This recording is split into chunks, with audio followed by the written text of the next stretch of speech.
À peine 2 jours après sa sortie de chantier, le nouvel IMOCA 60 Safran est présenté en grande pompe à Lorient.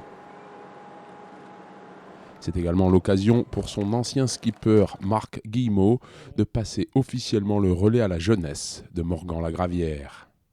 Nouveau projet avec un nouveau bateau, nouveau skipper et forcément un petit pincement au cœur. À la limite, là, je devrais presque avoir les clés de contact et puis les donner à Morgan et puis voilà, c'est à toi, c'est ton jouet, et à toi de jouer.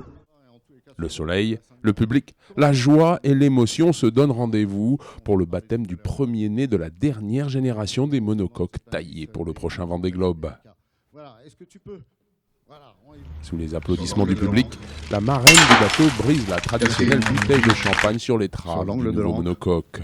Et puis les équipes qui vont l'équiper, qui vont assister Morgan dans son travail de skipper et dans ses succès à venir. C'est un moment de plaisir partagé.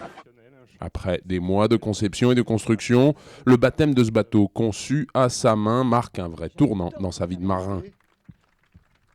Très ému et avec son visage couvert de larmes, Morgan prend la mesure de l'événement et a bien du mal à s'exprimer.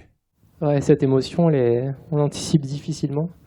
Je m'y attendais pas à la mise à l'eau, je m'y attends encore moins aujourd'hui avec tous ces gens.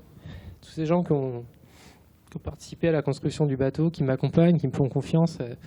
D'avoir des gens de cette classe, aussi professionnels, avec autant de carrure, qui font confiance à un petit bonhomme comme moi. J'avais tout simplement envie de dire merci.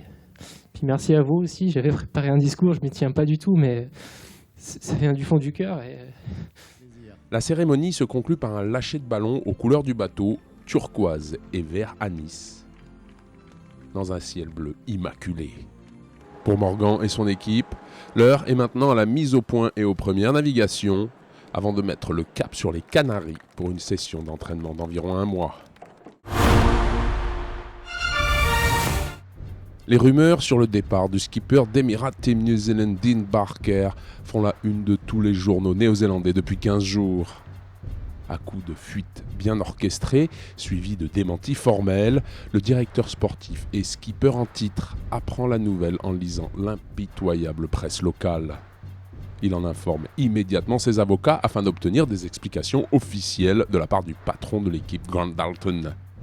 Les relations entre les deux hommes sont extrêmement tendues depuis le fiasco californien. Grant Dalton confirme que les jeunes loups que sont Glenn Ashby et Peter Burling se retrouvent à la tête de ETNZ pour la prochaine America's Cup de 2017 aux Bermudes. Maintenant âgé de 42 ans, Dean Barker se voit offrir un rôle secondaire de directeur de la performance. Barker a refusé l'offre qui lui a été faite et se retrouve maintenant officiellement sur le marché des transferts. Dean est littéralement détruit de devoir quitter son équipe, mais ce qui lui a fait le plus mal est la légèreté du traitement reçu de Team New Zealand après 20 ans de bons et loyaux services. L'avenir immédiat de Dean Barker est sur le circuit des RC44 où il rejoindra en tant que tacticien l'équipe russe de type Nikra.